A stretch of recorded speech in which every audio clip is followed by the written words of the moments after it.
We'll go ahead and start here with Jeff Metcalf, the Arizona Republic, followed by Alex Simon.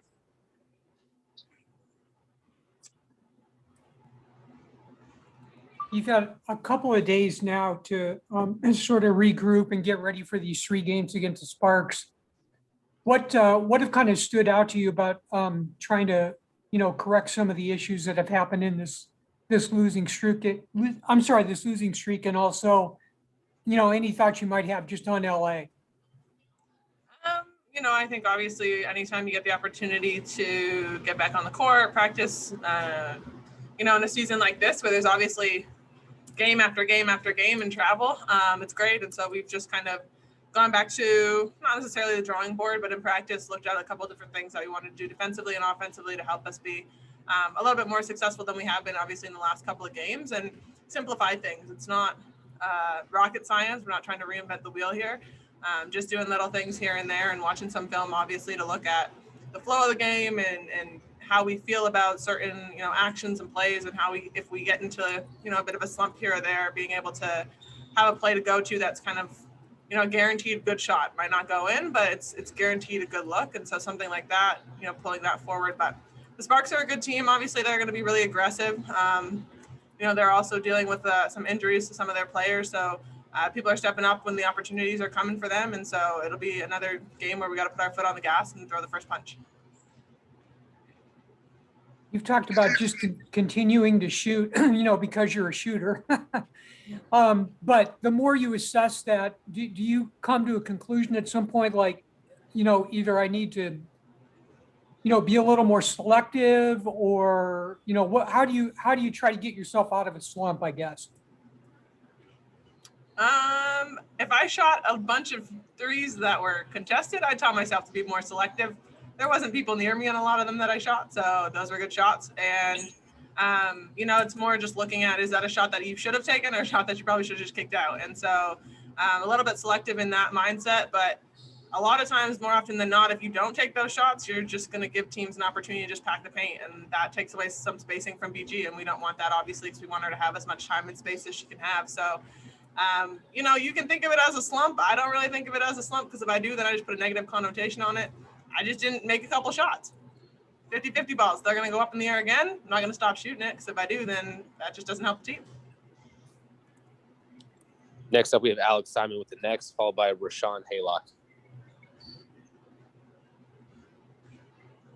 Hi, Kia. When you guys kind of have these bursts where I think there was like a 6-minute stretch where it was a 20-3 run that just wipes out a 17-point deficit, is that kind of, I imagine there's like a dual feeling right now where it's, a good feeling to know you can do it, but frustrating that you kind of need to do it and can't be doing that over the course of a full game. Is that kind of a duality with that type of performance right now? Yeah, I think it's, in one way, it's a good thing, because if we do end up digging ourselves a bit of a hole, for some reason, we find a way to dig back out of it. It doesn't take us a long time. We can, come back from 10 in 2 minutes. And we've done that a number of different times over the season already. But it's not like we're going into games saying we want to dig our hole because we know we can get back out. We want the opposite to happen, right? We want to make sure that we're coming in and throwing that first punch and having our way from the beginning of the game. And so I think when you look back at some of the flows of the games that we've had previously, there's been some times where we've just gone extended possessions or extended minutes where we just haven't gotten a shot to go down, whether it was a good look or not a good look. Those are going to fall. It's not going to be a season of, wide open shots not going down, but just continuing to take good shots, continuing to move the ball. And so that if we do have a section where we're not knocking down our threes, we're getting to the rim, we're getting to the free throw line, or we're getting easy buckets inside with BG at the basket, just to kind of get that confidence back up. And obviously the last 3 games in particular stand out. They're the most recent 3 games, but you guys have played 7 without Diana, and save for the second game against Dallas that you guys just had at home, you guys have been right in the thick of all 6 of those other games there. To kind of, as much as you obviously would prefer to have her on the court and have her leading you guys everywhere, to kind of be able to show, hey, we can kind of sustain right now. Is that something that is the feeling around the team, or are these last 3 losses kind of lingering a little more at this moment? Well, obviously, I think like you said, we're in the thick of every game, and we knew we probably should have taken all 3 of those games with us. And so that's probably the most frustrating part or most disappointing part. But we all know that it's not the end of the world. We're still, a lot of games left in this season, and Diana is going to come back at some point. We all, regardless of whether Diana is on the floor with us or not, have to be better in what we're doing on both ends of the floor. That's me included. And so I think that's one thing, but I'm not going to say we're better without Diana. No team would ever be better without her. Obviously, we want her on the court with us, and just her mindset, her ability to move the ball, her ability to score, knock down threes for us and open up some space as well. She does so much.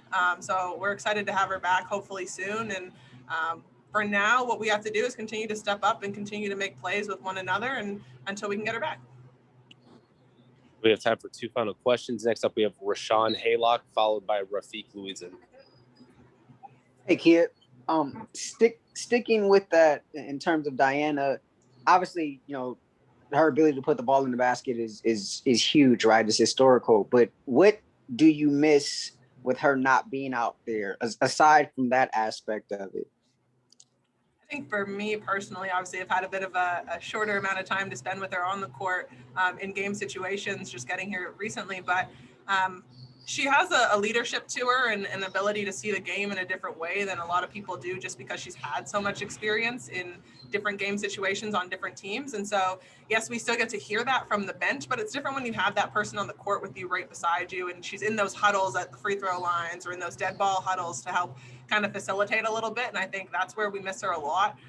We can get that from her on timeouts and any time that we need to on dead balls, but just having her on the court and her ability to do that and see plays before they happen, that's where I personally miss her the most. What is it about this team that has allowed you to be so successful on the road this year? I mean, we're resilient. I think that's something that we've shown even in the games that we have. And, we're pretty resilient. We come back from things when we need to. We have a mindset that even if we get ourselves into a bit of a hole, we find a way to come back. And on the road, a lot of times you have to have that mentality just simply because you're playing against a crowd as well. And, home court advantage is an advantage for some people. And so I think we play well on the road just because of our resiliency.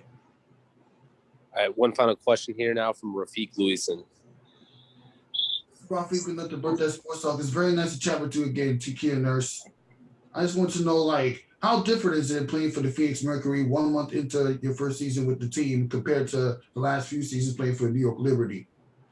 Yeah, I mean, it's different in a lot of ways. Obviously, the system is a little bit different. I had 2 different coaches in New York, so 2 different systems there, and then this system as well. And this is just a little bit more of a veteran-based team. So being able to learn from them, learn from their experience, it's not as much pressure on me to be, in that leadership position and more of just continuing to play hard and do the little things that I can do on the court to help the team win. So that's probably the biggest difference. And then, the heat is just no paying for parking in the heat would be the other one.